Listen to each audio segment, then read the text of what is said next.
has vowed to sign an executive order ending birthright citizenship, a loophole by which foreign nationals game the U.S. immigration system.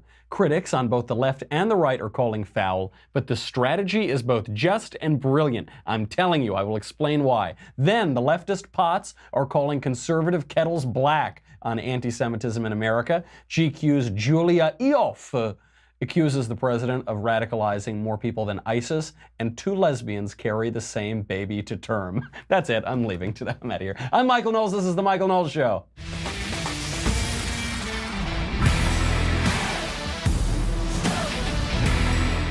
That last story really snuck up on me. I forgot that was in the show today. We'll save that for dessert. That'll be the nice dessert on our political dinner that we're all having together. It's nice to be back. It's very nice to be back here in the broom closet. I was on the road for a little over a week. We went to Grand Canyon University. We went to Augustana University. We went to the University of Alabama in Huntsville. It was a ton of fun. Stopped by New York and did Fox and Friends. It was a great time. The students were fabulous. I had a cigar with the students last night right in front of the no smoking sign on campus. That was really enjoyable.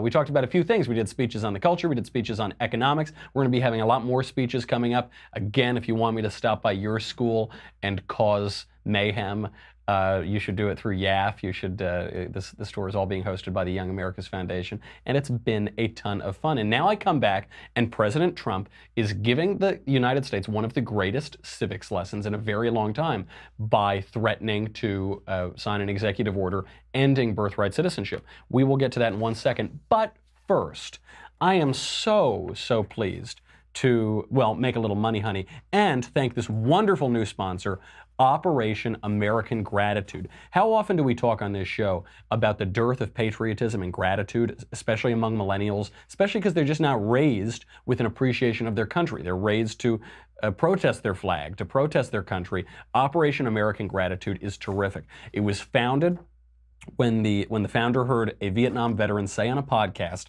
that he had never been welcomed home in 50 years since returning from Vietnam. The goal here is to deliver thank you cards to 2 million Vietnam veterans over the next 5 years and place a You Are Not Forgotten card on every Vietnam War memorial in America. My own grandfather is a Vietnam veteran, Purple Heart, and so it's a cause that's near and dear to my heart. This is really important. So what this does when you sign up at raisingamericans.com/Covfefe, COVFEFE, you'll get a thank you cards for 5 Vietnam veterans in your hometown. You get an interview, a Vietnam veteran card, a You Are Not Forgotten card, a POW MIA card, a 58-220 card to honor all those who made the ultimate sacrifice. If you don't know any, no problem. You can see the Vietnam veteran hats on the street. 100% of the profit from Operation American Gratitude goes toward building the Freedom Never Sleeps Business Training Center in beautiful Eagle, Idaho, which is on-site, a 6-month paid entrepreneurship training program for veterans, underprivileged youth. I could go on forever. It's a wonderful thing. Make life better for a Vietnam veteran and teach young Americans gratitude, all for less than $20. Better yet, participate alongside Operation American Gratitude. Makes you 50% more likely to meet George Washington in heaven. That's a true story. That is proven. Go right now, raisingamericans.com/Covfefe, COVFEFE, buy your Operation American Gratitude kit, raisingamericans.com/Covfefe, COVFEFE, and God bless America. Terrific, terrific sponsor. You should definitely do it. So, I come back. I actually didn't even get to come back for this. I was just on the airplane this morning on my airplane Wi-Fi, one of the miracles of modern free market capitalism and our economic system. And I saw that President Trump is now threatening to end birthright citizenship. Of course, the left is up in arms. Some critics on the right are up in arms. They're saying, oh my gosh, this is the end of the American experiment. Our founders and our framers, they started this country. They rebelled against British rule so that the children of foreign nationals can access the modern American welfare state. That's why we fought the war in 1776, baby, is so that people could come here on birth tourism, enter our country illegally, have children, and access American welfare programs. That's what Patrick Henry said. He said, give me birthright citizenship for the children of foreign nationals to access welfare programs, or give me death. Is that what he said? I forget. I don't remember. It's been a while since I've read the history books. Here is President Trump explaining his proposed policy to Axios on HBO. On immigration, some legal scholars believe you can get rid of birthright citizenship without changing the Constitution. With an executive order. Exactly. Right. Have you thought about that? Yes.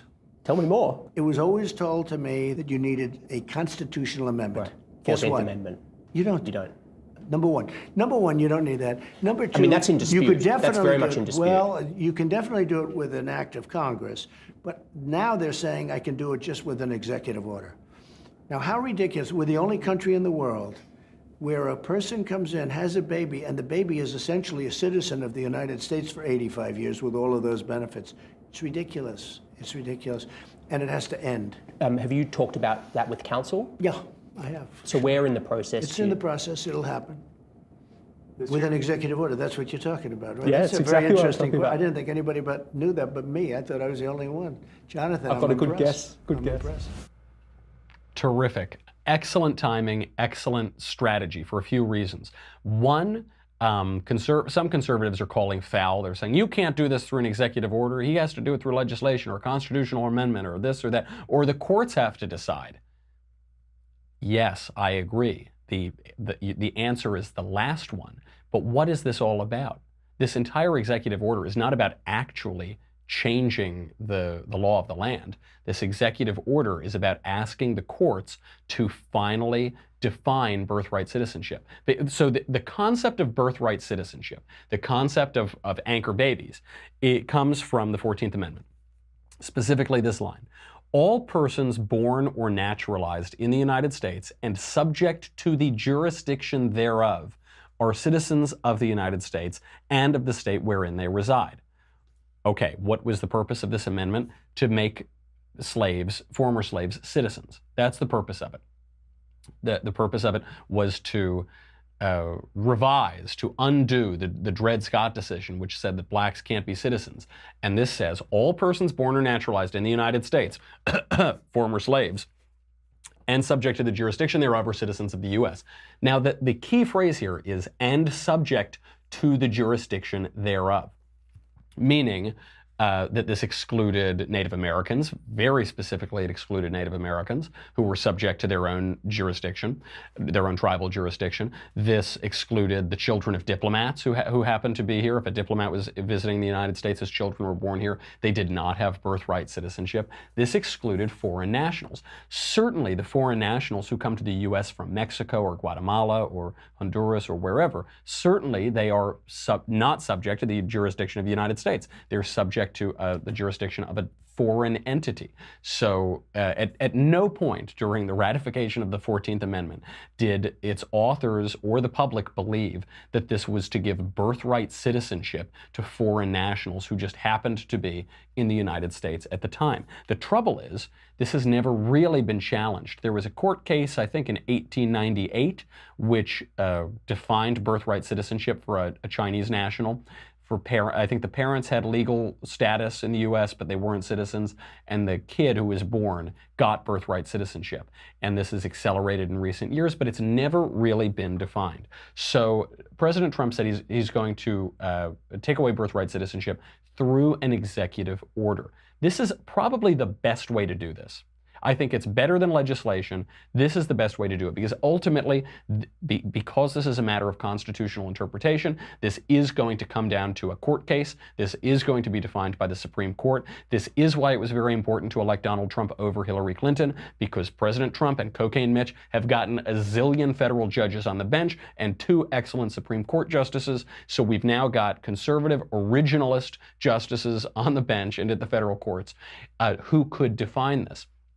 If President Trump tried to go through the legislative process to take away birthright citizenship, which should be taken away, we'll go into that in a second, but to take away this fictional right to birthright citizenship, first of all, it would bog down the Congress forever. They'd get nothing else done. We wouldn't get more tax cuts. We wouldn't get what is being hinted at as the possibility of entitlement reform. We wouldn't get any of those things. It would bog them down.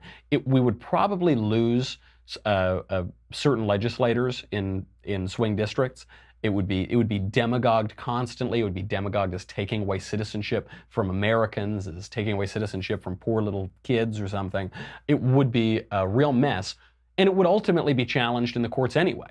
So it wouldn't actually get us any further than this executive order will. At least by doing this executive order, first of all, it's immediately going to be challenged and probably be stopped or suspended by a left-wing court, and then it's going to work its way up and eventually make it to the Supreme Court. That's probably what has to happen.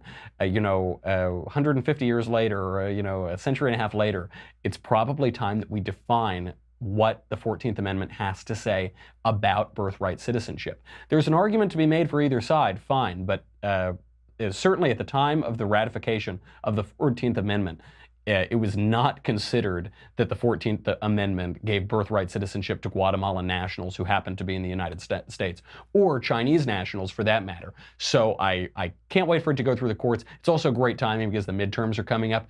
Illegal immigration is a big winner in the United States. Sovereignty is a big winner issue in the United States for conservatives. And so even the timing is great, but obviously, if Donald Trump knows anything about politics, it's about the media of politics. It's about the cameras of politics. I will point out, even in that clip on HBO, he's wearing a gold and green tie. I've been advocating this for years. I've been advocating the green tie for years for Republicans. I hate that we have to wear red ties.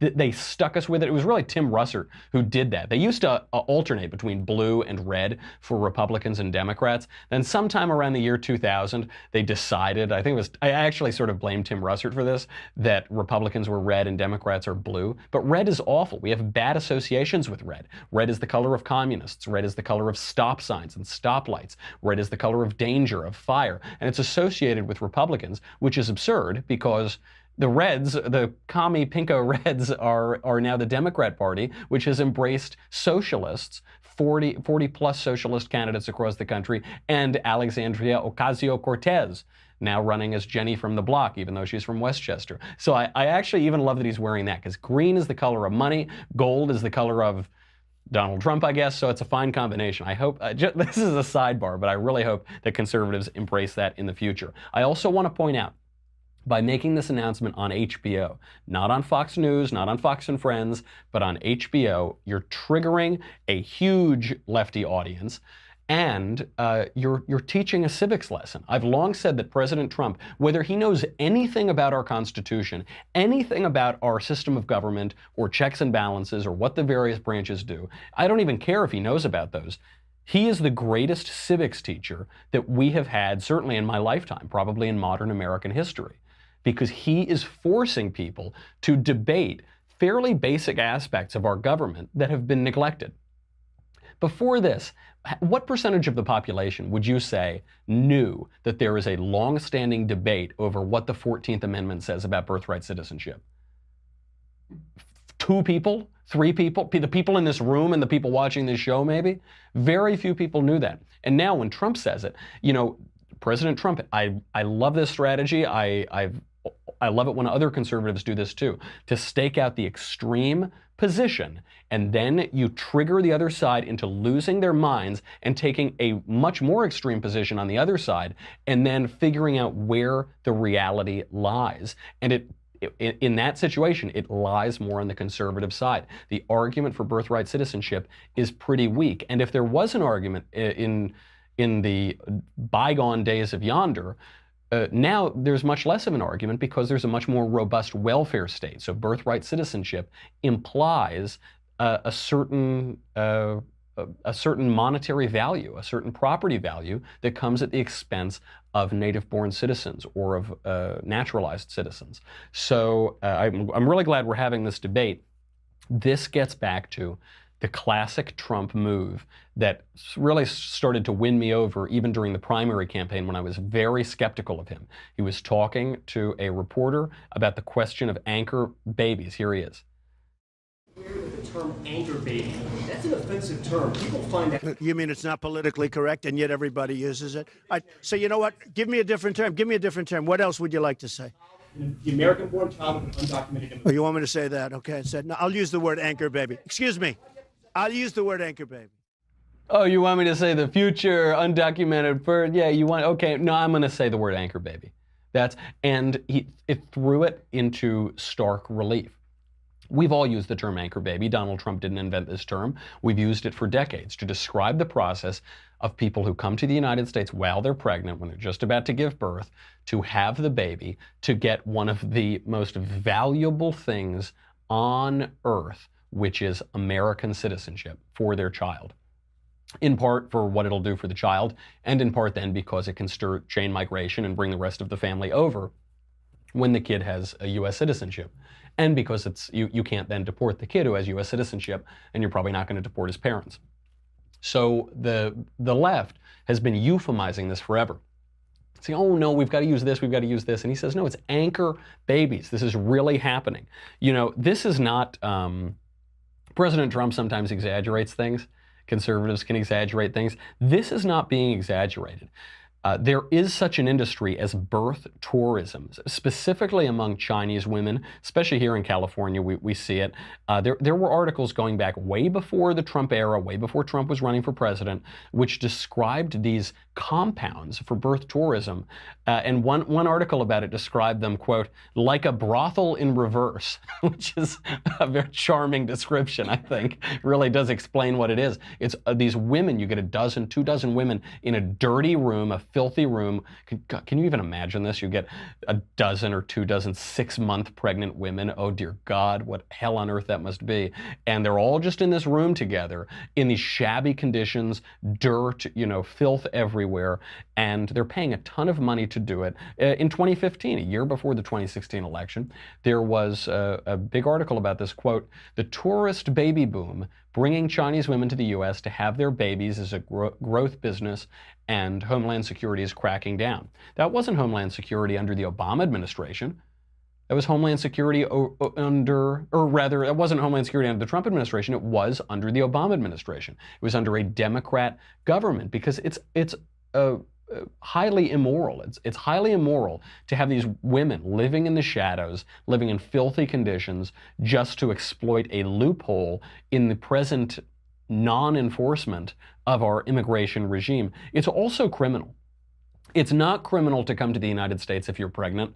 That one you still can do, but it is visa fraud to lie about your intentions. It is visa fraud to lie and say you're going on vacation when really what you're doing is staying in the U.S. for 2 or 3 months or 4 months to have a baby and get U.S. citizenship for that baby. It is lying when you say that you're just going for the tacos or something, when really you've paid an agency to set up a living condition for you to have your child and exploit this hole in the immigration system. You know, as of 2012, the Center for Immigration Studies estimated that 36,000 pregnancy tourists would come from around the world every year, just in 2012.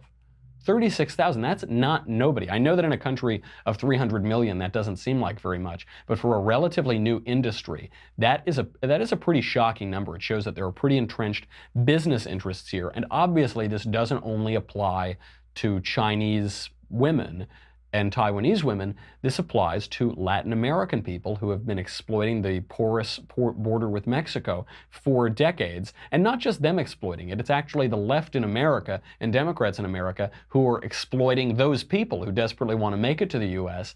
and encouraging them to commit crimes, to skip the line, to undermine our immigration laws, and to make it over here knowing that we're not going to kick them out. This creates very, very perverse incentives, and this empowers really bad hombres, to borrow a phrase from our current immigration debate. Really bad people get empowered by this, because we were talking about this yesterday, all we see, all the left wants us to see is the cute little baby, shot at American future, cute, woman wants her son to be pregnant, or we'll get to that story later about the 2 pregnant lesbians who carried the same child. The woman wants her son to have an American future, American citizenship. Right, I understand. I love being an American. It's one of the greatest blessings one can imagine on earth.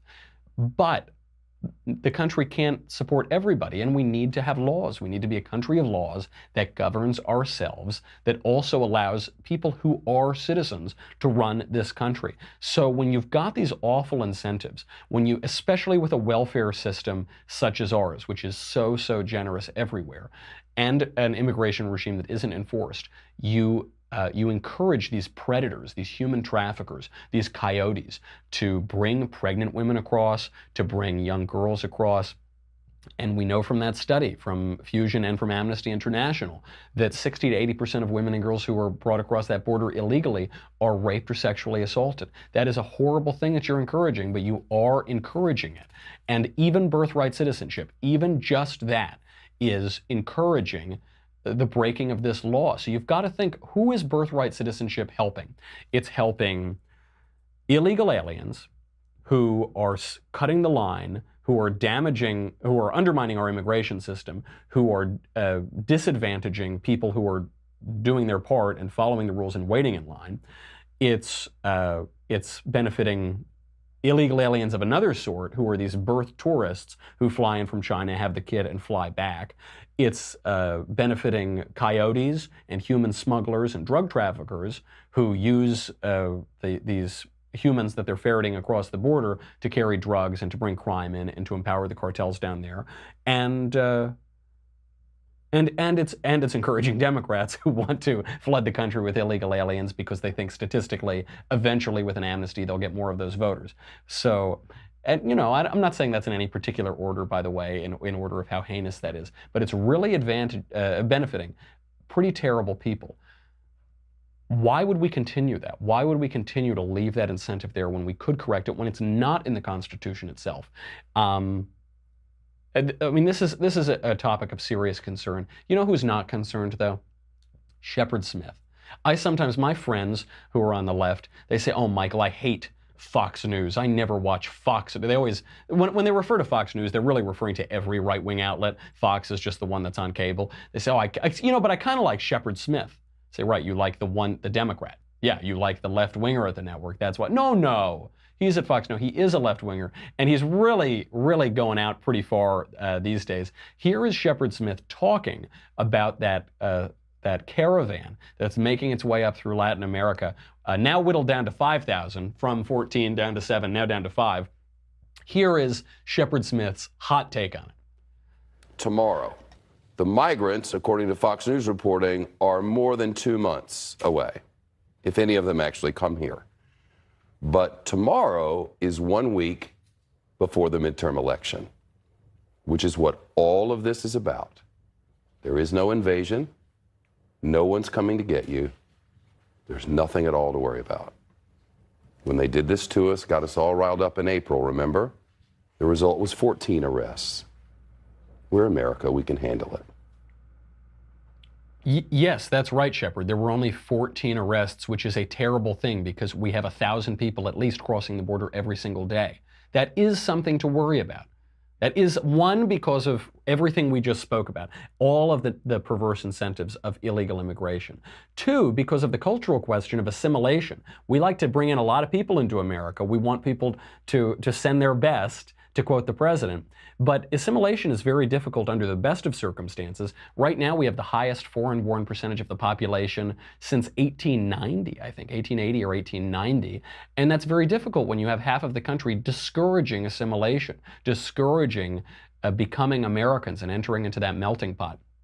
Also, we'll see when they get here. Right now, some of these migrants, apparently, the leaders of them, are demanding that Mexico pay for fast transportation up to the United States. They're demanding, quote, safe and dignified transportation from this foreign government to bring them to another foreign government so that they can violate their immigration laws up there. So certainly this group of illegal aliens is not their best. They're trying to pretend that it's a bunch of cute little children who just want a better life. All of the people that I've seen interviewed, and I've watched a lot of footage over the last week or two, these are guys. I mean, these are grown men who are angry. There was a dispute at the Mexican border, the southern Mexican border the other day. People were injured. It turned violent. So Shepard Smith is preening here. He's saying it's no big deal. We should just have open borders.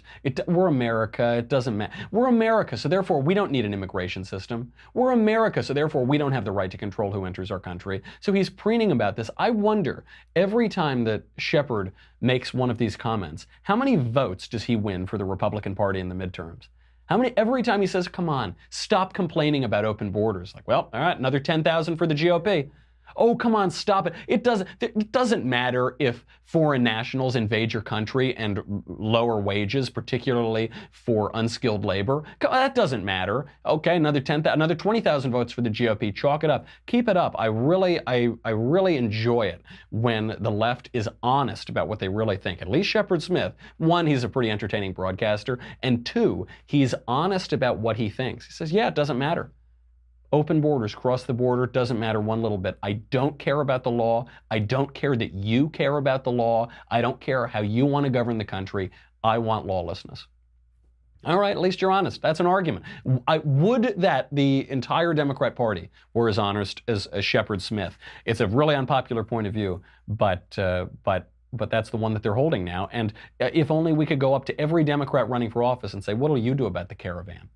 Humana. I mean, I think Claire McCaskill would be the only one at this point who would actually say, no, keep them back, keep them back. But so many are now held hostage by the base of their party, the far left base.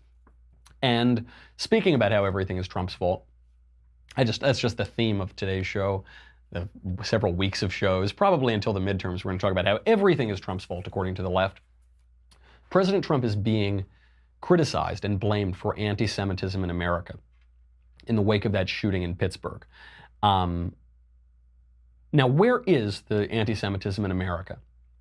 We know that President Trump is the most pro-Israel president probably in American history. They have a train station dedicated to him in Jerusalem. You know, his daughter is a convert to Judaism. His son-in-law is being put in charge of Middle East peace.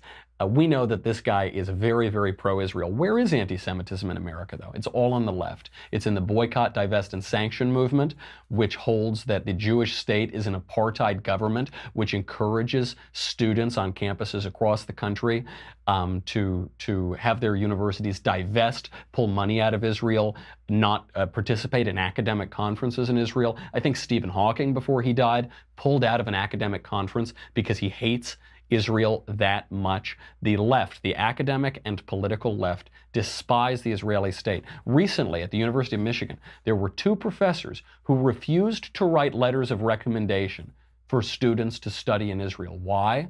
Because they hate the state of Israel. They don't consider it legitimate. They want it to disappear. At UC Irvine, which is not very far from us in Los Angeles, at UC Irvine, they have an anti-Zionism week. Imagine if you went down to Irvine wearing a Make America Great Again hat. Probably they would shut down the campus. There would be a hate crime alert. That you'd be expelled if you were a student at the university. But for a week, they have Anti-Zionism Week, which portrays Jews and the Jewish state as monsters, as tyrants, as oppressors. That's where the anti-Semitism is. How about Louis Farrakhan? Remember, I mean, there is the occasional lunatic fringe on the right who would call himself on the right, who hates Jews and hates Israel. This guy who shot up the synagogue in Pittsburgh probably would call himself on the right, though it's worth pointing out he hates Donald Trump and spoke at length about how he hates Donald Trump and opposes Donald Trump and didn't vote for Donald Trump. But, you know, probably in some broad sense he would consider himself on the right. What about on the left? They associate with one of the worst hate mongers in recent American history, Louis Farrakhan, in his own words. The satanic Jews that control everything and mostly everybody. You are not the chosen of God. You are the chosen of Satan. I'm talking about the wicked ones in the Jewish community that run America, run the government, run the world, own the banks, own the means of communication. They are my enemies. I just can't tell.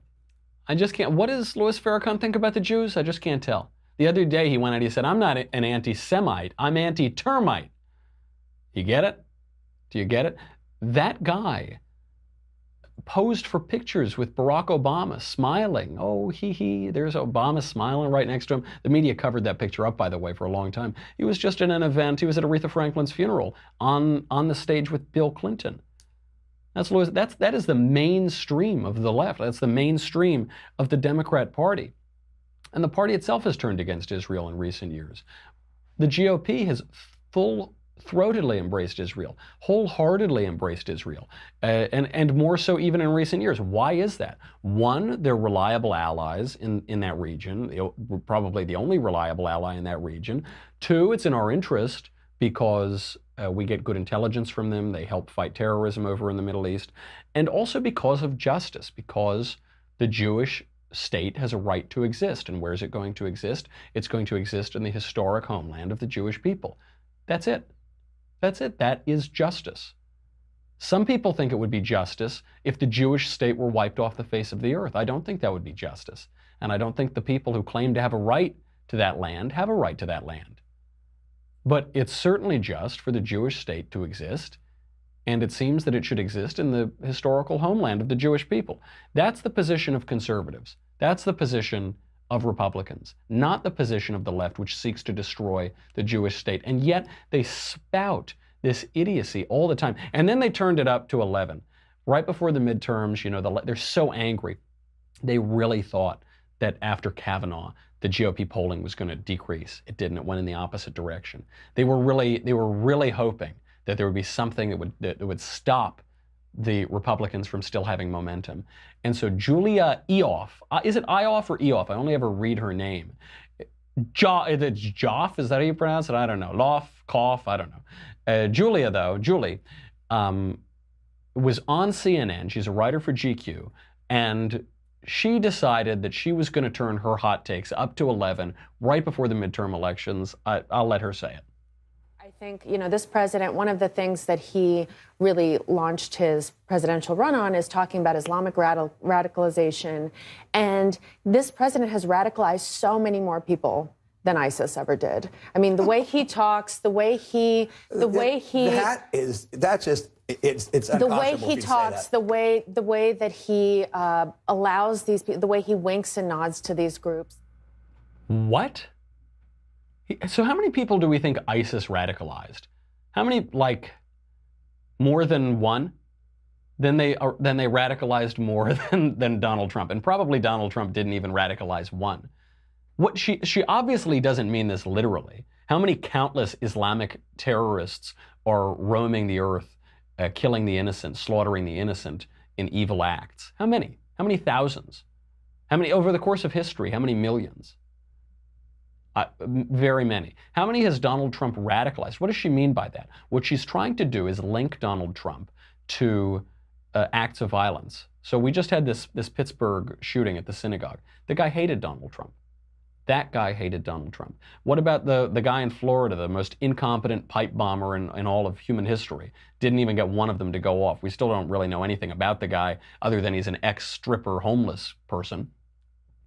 Was he radicalized by Trump? I don't know. He seemed to be pretty Looney Tunes before Donald Trump ever came along, but I guess he liked him. So how many were radicalized by Bernie Sanders and shot up the congressional baseball game and almost killed Steve Scalise? How many was that? How many people were radicalized by them? I don't know. How many people have been radicalized by the left? How many of those mobs, those screaming mobs in the streets, the ones who go to Republicans' houses and restaurants, how many were radicalized by the left? Far more. Far, far more. And what's amazing is that on CNN, which says facts first, I'm a banana, apples are bananas, whatever their slogan is, they have on this woman, Julia Ioffe, and they're presenting her as the serious person. I bet she went to a good school. You know, she's credentialed. She has a good credential. She writes for magazines. She's a really serious person. And she says something that if a ninth grade student said it, you'd smack him and say, don't be so stupid. What a stupid thing to say. And she says that on CNN. They say, oh, wow. Wow, yeah. You said words. Yeah, wow, really, really impactful. Talking about stupid words, impactful. So that's the left. They've got nothing. And obviously they're the boy who cried wolf here. They told us the sky would fall if Trump were elected. Everything's gotten better. So now they're saying he's worse than ISIS? Okay, what else you got? What else you got? I can't wait until they tell us more. And they try to say that he's a white nationalist. Well, we've got to get to that once I get back I've got to send people over to dailywire.com. I'm sorry, I have to do it. We've got that, plus we've got the lesbian couple that both carried the baby, and we've got Goop, We're going to talk all about goop and conscious uncoupling from Gwyneth Paltrow. But you can only get that if you go to dailywire.com. If you're on Facebook and YouTube, I'm amazed that they haven't kicked you off yet. Go to dailywire.com. It's $10 a month, $100 for an annual membership. You get me. You get the Andrew Klavan Show. You get the Ben Shapiro Show. You get to ask questions in the mailbag. That's coming up on Thursday. You get to ask questions in the conversation. You get all that stuff. It doesn't matter. This is what you get. This is a special collaboration between the Daily Wire and Goop.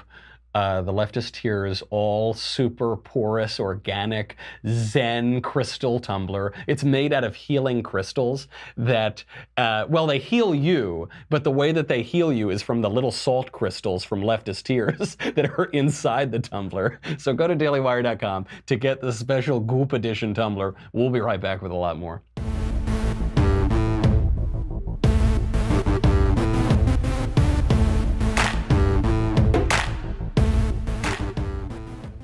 I just like saying Goop.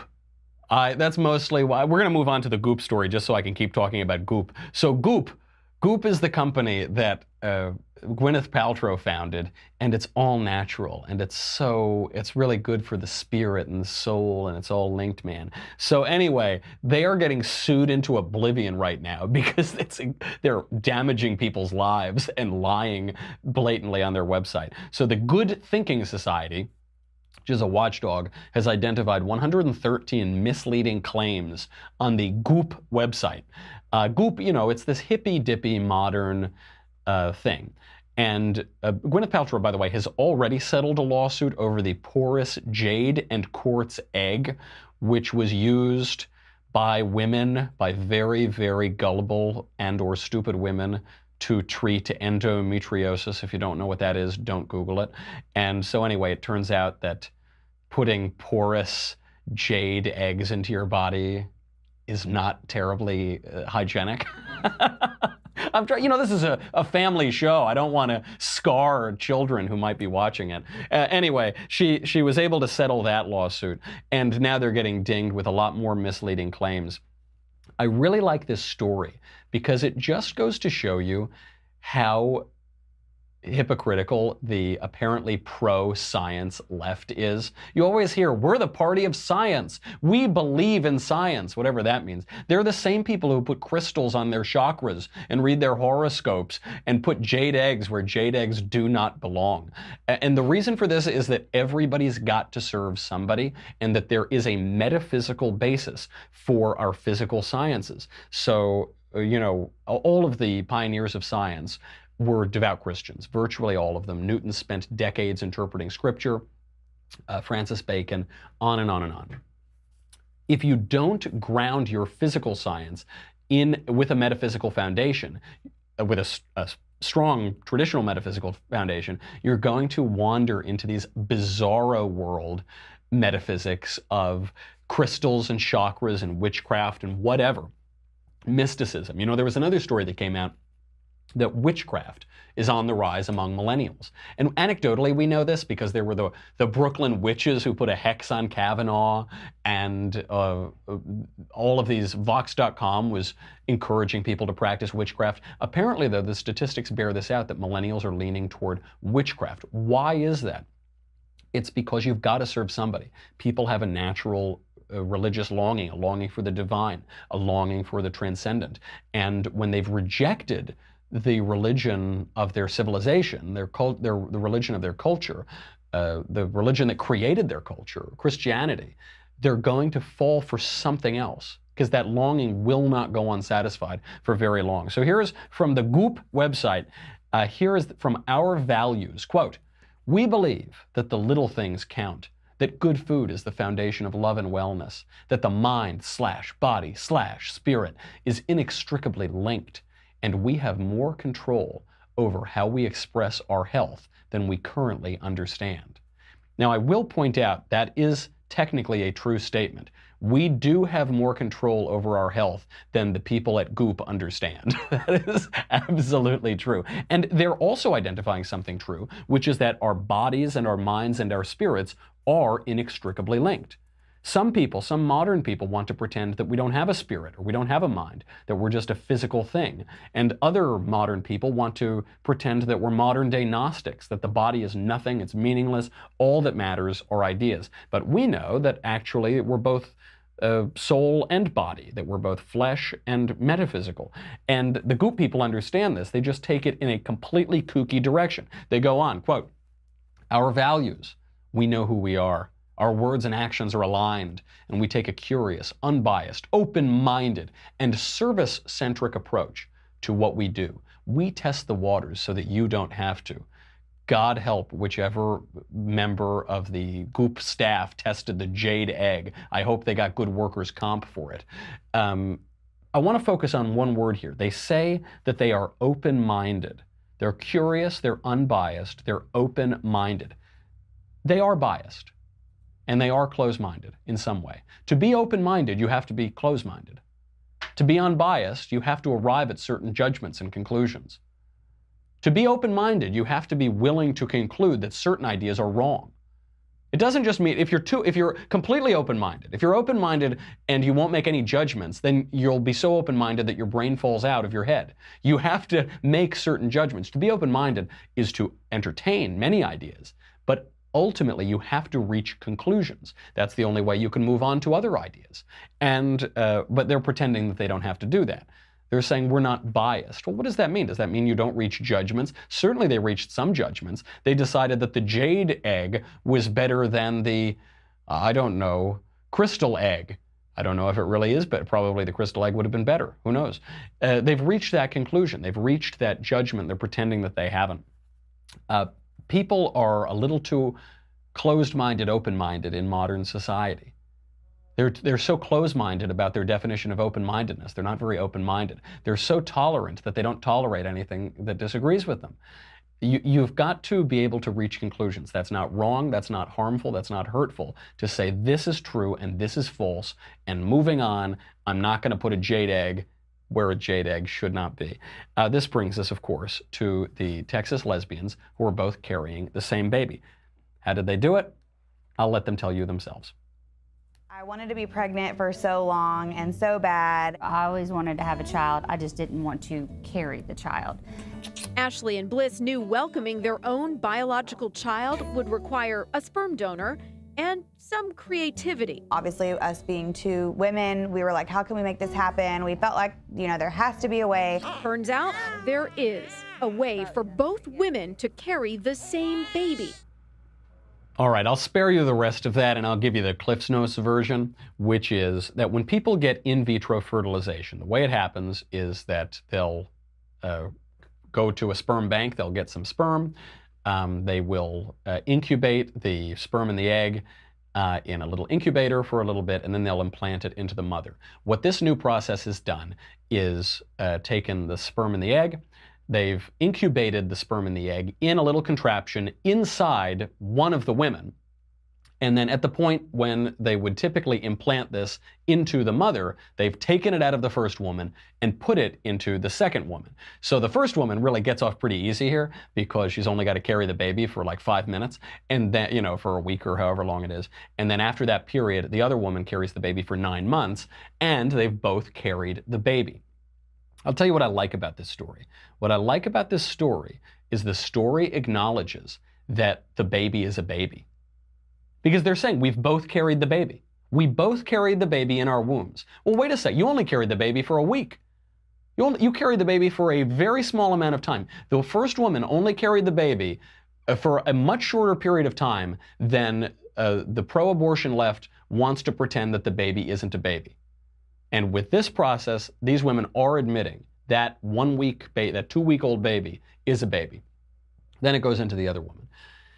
That's the only good thing I can say about this. But I will observe that this is totally indicative of our culture, which is utterly self-adoring. It is looking inward at oneself.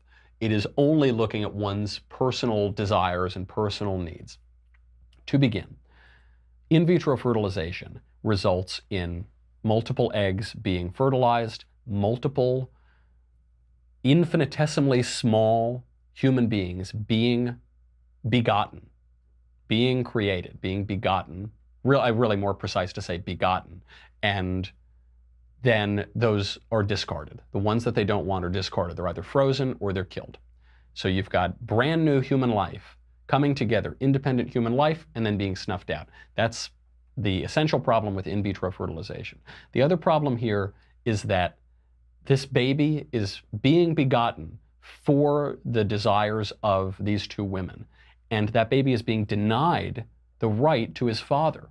It's one thing to say we're going to adopt a baby who's been abandoned by his parents, or who the parents don't think that they can care for him, or that the father ran out because he's a degenerate, or for whatever reason, we're going to adopt this baby. That's taking a situation and making it better. In this situation, you are intentionally begetting a child who will not know his father, who will be deprived of his father, who will be deprived of his natural right to his parents. That's awful. That's a terrible thing.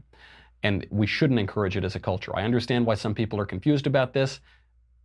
We should stop being confused and we should speak clearly about it. Then the entire aspect of this is a woman says, oh, I really wanted to be pregnant, but I didn't want to have to be pregnant for that long. Oh, well, I was willing to be pregnant for a little bit as long as we could be pregnant in this way and that. And I want this and I want this. And all through the night, I me my. But begetting a child, having a child is not about you. It's about the child. It's about passing on human life, this great gift of human life that we have been given from God through our parents. We're giving it to somebody else for them to have life. Not for you, not for your enjoyment, not so that you can design a baby whole cloth. Say, oh, it should look like this, because that's where we're getting to with, well, we've had selective abortions for a long time, sex-selective abortions, abortions that are designed to snuff out disabled populations. And very soon, particularly with the advance of gene therapy, we'll be able to choose eye colors. We'll be able to choose hair colors. We'll be able to choose this or choose that. And the way we'll choose it is by killing the babies that we don't want and keeping the babies that we do want. And that's a morally repugnant situation. That's a situation where the baby is a pet for the parents. And we see when parents do this, because we all know parents who treat their children as little pets, as little playthings just for them, especially, you see it in Hollywood with the stage parents who are living vicariously through their kids who are almost always miserable and screwed up because of it. And we criticize it when we see it in parents day to day, and yet we're encouraging it in this new technological and cultural advance. It's a really scary thing. It creates pretty funny little bizarre clips on news shows, on the evening news. But, this, which is now being seen as bizarre now, will be mainstream within 6 months or a year. I mean, it's going to happen really quickly.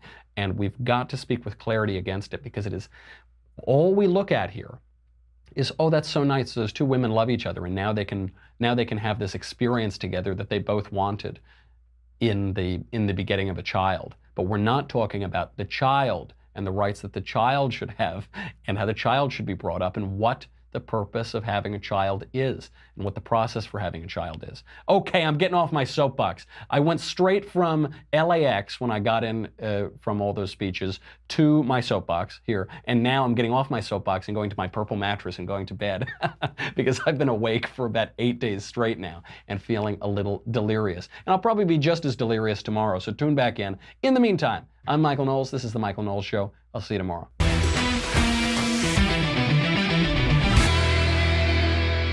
The Michael Knowles Show is produced by Senia Villarreal, executive producer Jeremy Boring, senior producer Jonathan Hay, our supervising producer Mathis Glover, and our technical producer is Austin Stevens.